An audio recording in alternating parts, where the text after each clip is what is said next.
Hi everyone, and welcome to the SwiftCase Productivity Podcast. My name's Adam Sykes, the founder of SwiftCase, and today I've got with me Philip B, developer at SwiftCase. August Petru, development manager at SwiftCase.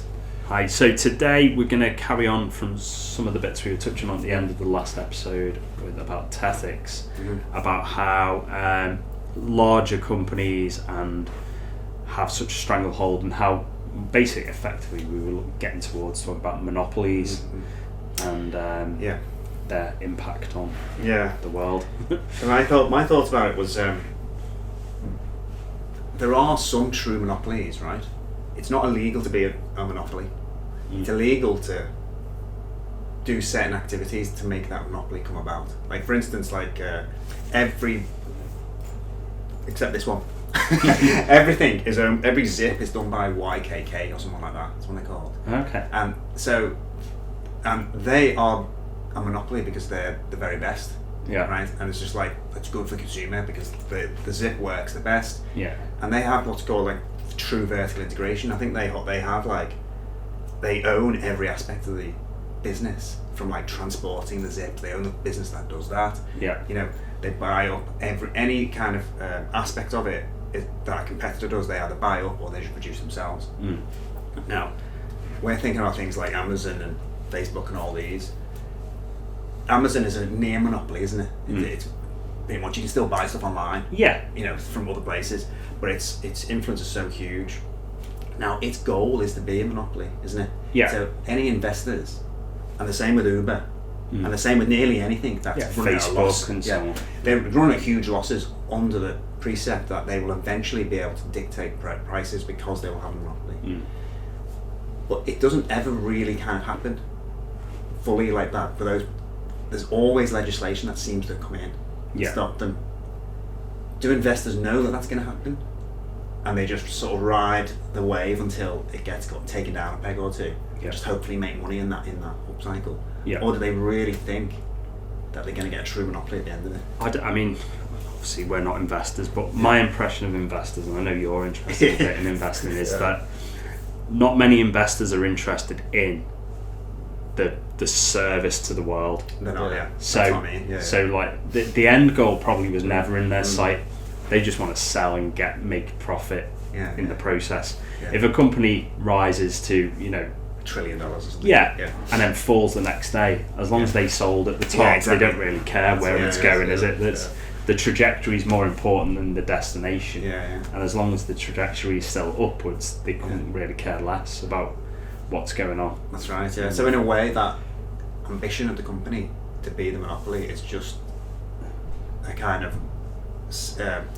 pie in the sky to just maintain growth. Just say we aim to be the absolute number one, but we know fundamentally deep down we won't really ever get there. And I think, I don't know, there's a difference between monopolies, and from your description of a monopoly is, I wouldn't say it's the same. I mean, a monopoly is a bad word, isn't it? It's not a positive. Being the best at something, and then by definition killing all the competition because you are the best, is generally not how monopolies actually play out. But it has happened now, hasn't it? Like with the zips and stuff. I don't know. It depends on whether. I suppose the question is have they been ethical? Yeah, exactly. So that their pricing model is not that if there was 5 great zip manufacturers and distributors, would we be paying a lot less for our zips? Or is it such a small item that no one really cares? No one cares. Whereas like when Microsoft decided to like put their browser in to their system, that at the time, anti-competitive.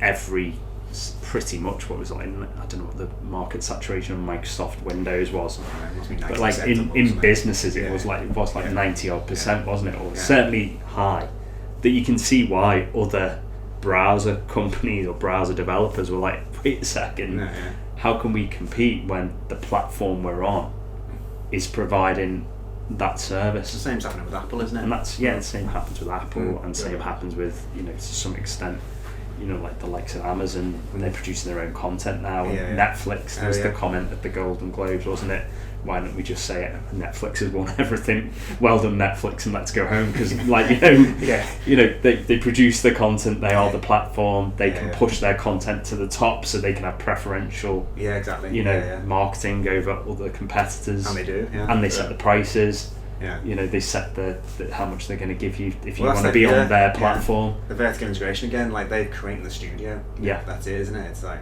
but the whole idea is that means you can keep costs low, but also shut out any competition. Yeah. But is it ultimately good for the consumer? No, probably not. And are you getting good variation? You certainly weren't when all they were knocking out was Marvel rubbish that they bought. And it's all right, Disney's taking care of that now. That's good, because it's all off my menu. You don't like mine, do you? You're not a fan of Marvel? No, not so much. No. I mean, in fact, I think there was a good comment again on the Golden Globes about that. I think how Martin Scorsese, I think it was saying they're not films. Yeah, of course. Yeah, they're not proper films. Well, I think I'd agree with that. That's almost like another monopoly as well. Marvel are trying to monopolise. It was always DC and Marvel, wasn't it? Yeah, and Marvel are kind of winning because DC have tried to copy.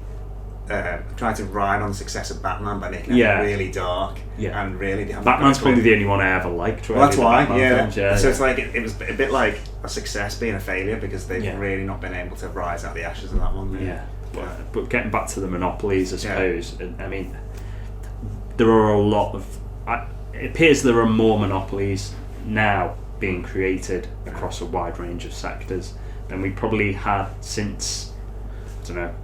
I'm not an economist, but certainly, the early 20th century when it was kind of becoming an issue then, wasn't it? Because they had like the railroads, so the railroad companies had big monopoly. You had a very small number of manufacturers in very specific industries, and now we are seen to, certainly in tech, but in other things as well. I mean, one thing that always annoys me, and I think we've done this in the past, is the trains.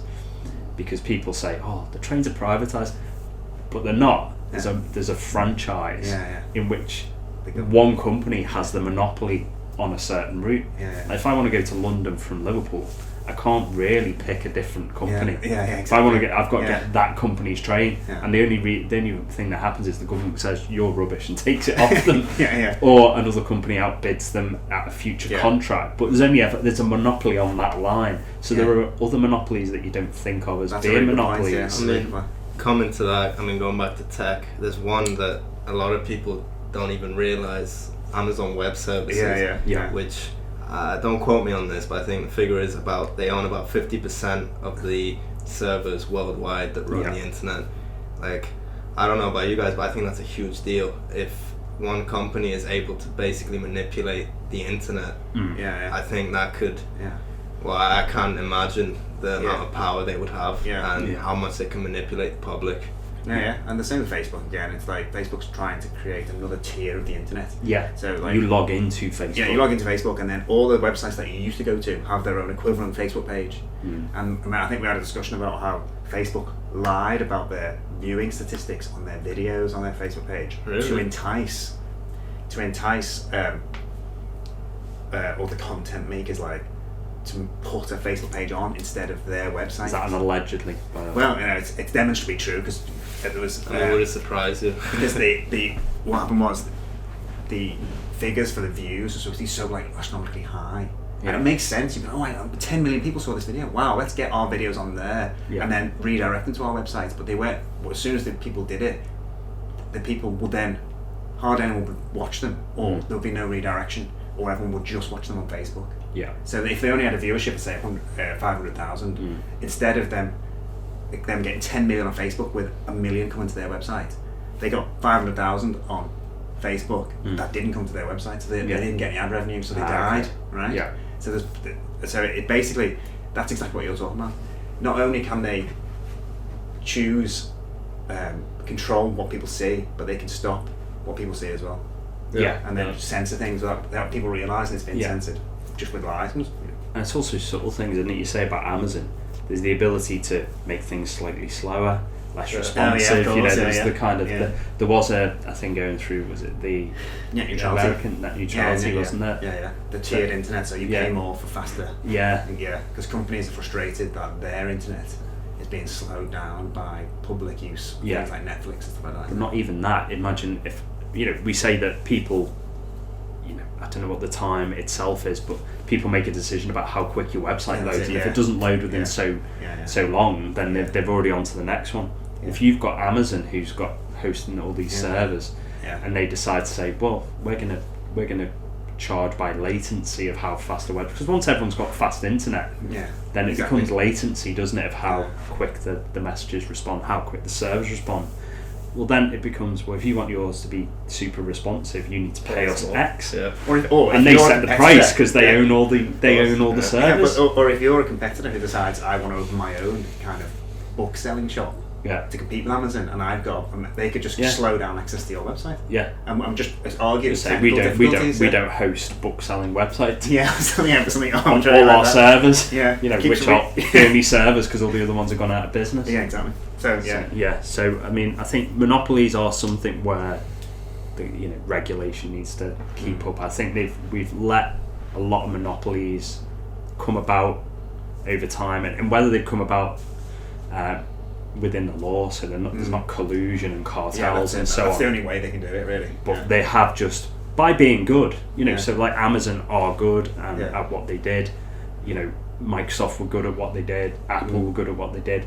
But then by the time they got big, they could then do whatever we like. They might not be necessarily as good as whatever we like, but they've got the budget to say we are the best, whether they are or they're not. So like the likes of what you just said about Facebook and the videos, YouTube's obviously the big channel for video, or something. Facebook's so big, they can just come along and say we're good at video. And we're Facebook, and everyone goes, they're Facebook, they must be good at video. So all the little competitors that might be better just can't even afford to compete. They're at, but it's kind of a separate arena, isn't it? It's like the Microsoft and the browser. Internet Explorer is inferior, or Edge, in my opinion, is inferior to Chrome. But so many people, like you look at the statistics of what browsers people have, and so many people have the default browser that is installed when you get your operating system, and you think that's not because it's better, that's because they've got a monopoly, because they say we're Microsoft, and it's easier to have what we've already given you. So I suppose that's our views on tech monopolies and monopolies in general. So if you've got a comment you want to leave about what we've been talking about, then please drop a comment below and we'll join the conversation there. And don't forget to hit the bell icon to subscribe and get notifications. And if you want to see about our journey towards becoming a monopoly, then come and see what we do on our website at swiftcase.co.uk and all our social media at SwiftCase UK.